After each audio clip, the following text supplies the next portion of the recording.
আসসালামু আলাইকুম। যারা বরিশাল সদরের মধ্যে ঘুরতে ঘুরতে বোর হয়ে যাচ্ছেন, আজকের ভিডিওটা ঠিক তাদের জন্য।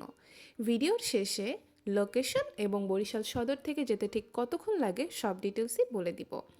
তো সেই আকর্ষণীয় এবং কাঙ্ক্ষিত জায়গাটা হচ্ছে বেকটিয়া ব্রিজের নিচে অবস্থিত একটি সুন্দর পার্ক। আর এই পার্কে যেতে হলে আপনাদেরকে এই রাস্তাটি ফলো করেই যেতে হবে।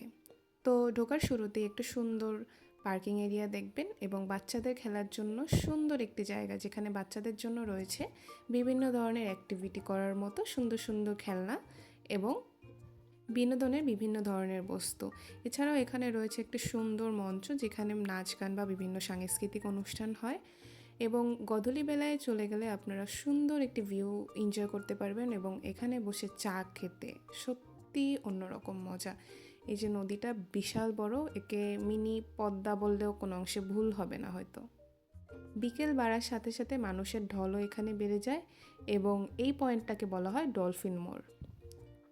রাতের সৌন্দর্যটা আমার চোখ কেড়েছে এবং এখানে দেখলাম বেশ অনেক মানুষ ভিড় করেছে এবং বিভিন্ন ধরনের দোকানপাট এই মানুষজনকে কেন্দ্র করে গড়ে উঠেছে এখানে।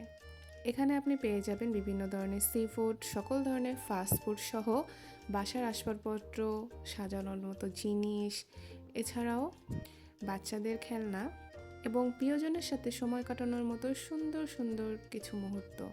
এছাড়াও এখানে অনেক আপুরা হোমমেড বিভিন্ন জিনিসপত্র নিয়ে এখানে বসেন এবং দেওয়ালে বিভিন্ন জায়গায় কারুকার্য করা। বরিশাল সদর থেকে বাইকে আসলে মোটামুটি 1 ঘন্টা সময় লাগে এবং কিলোমিটারে হিসাব করলে অলমোস্ট 45 কিলোমিটার। তো আজই চলে আসুন। আজ এই পর্যন্তই। আল্লাহ হাফেজ সবাইকে।